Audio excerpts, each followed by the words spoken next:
ago when it was a race. Once that alarm went off to get in the shower, get out the door, get to work by 4:45, it was a completely different life. I didn't hate it. I loved being on the radio, and I loved most of the people I worked with. I didn't ask nor want to leave that job, but it wasn't up to me. The most interesting part of the year for me, though, was when I was driving to work one day. So it was early in the year. I heard the song. If you've been listening to me, you know this story. A Million Dreams by Pink from the Greatest Showman Reimagined album. That's why I'm so excited I got the movie. Now, this song, it just spoke to me. There was something about it that truly inspired me. It made me want to do more, to be more. And that's when I decided to start the blog, and I named it The Hopefulist. I found that after many years of trying to change and become a happier person, I truly felt that I had turned my thinking around to be more positive. So my goal with the blog was to show others how I did it, and I wanted to hopefully help other people transform their lives like I did, only faster.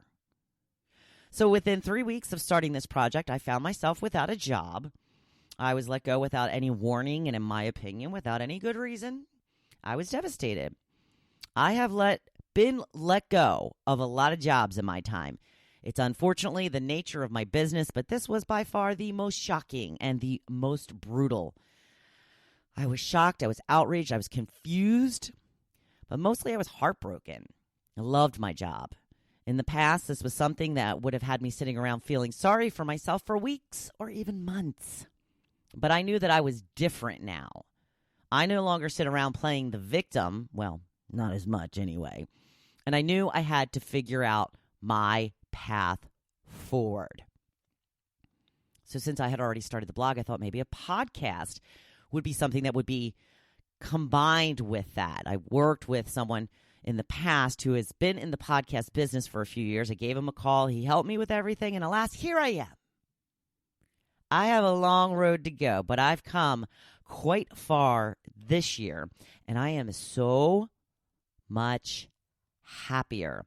I have to say, I had talked to my therapist about this shift in me, and I honestly do credit just hearing that song that one day just totally inspired me. And I said to her, I'm like, what is the difference? Why have I chose to go forward in a positive way rather than sticking with my old poor woe is me, I'm such a victim mentality? And she said, you just saw a door and this time you decided to take it.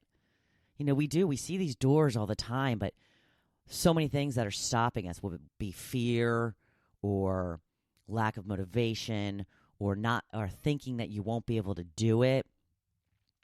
You got to believe in yourself.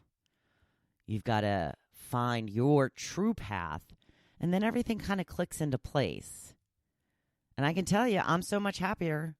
I love getting up and writing my blog and recording a podcast for you to listen to. I'm so happy and grateful for each and every one of you who take the time to listen, read, and comment on my social media pages. I want to help you live a better life. And please feel free to let me know if there is a way I can do that better for you personally.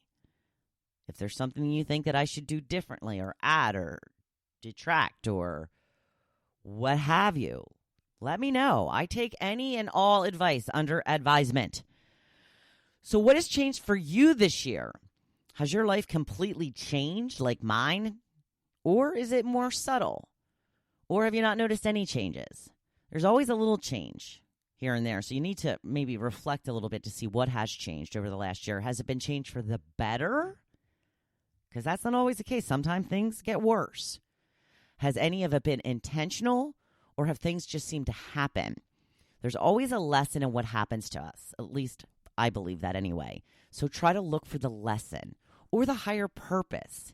Even if it isn't something that you wanted, if it's something that you're not happy about, it may be setting you up for something better. Look ahead a little bit. See what good can come out of this. So take some time to see what some of these changes have been through the year. And as we start thinking about next year, What type of changes would you like to see for 2020? The goal is to be intentional about what you want. If you want to live your best life, you must decide how that will look. Then you have to figure out how to get yourself there. What are the steps you need to take to move you toward that goal? These are things you must figure out and plan how you will get there.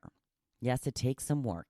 Yes, you will need some time to figure out a plan, some time to just give some things some thought. But it'll be worth it to get you where you want to go, your best life. Because you know what? You only get one. And I'm here to tell you, you are worth the work. I'll say it again. You are worth the work. So get to it. Take the weekend to assess where you are now compared to a year ago. Are you in a better place? Are you in a worse place? Start thinking about where you want to be this time next year. And then next week, we'll talk about how we can start to get there. It is Cocktail Friday, people. It is the freaking weekend. Woohoo! Take a little time to examine how far you've come this year. I'm sure if you put some thought into it, you will find that you are a long way from where you were 1 year ago. So go have a weekend. I hope it's fantastic, and be safe in whatever you do. And of course, as always, I want you to go make today your best day yet. Thank you for listening to The Hopefulist, hosted by Wendy McClure. For more inspiration, please visit hopefulist.com. Thanks, and we'll see you tomorrow on The Hopefulist. What up, Ellen? Have me on your show.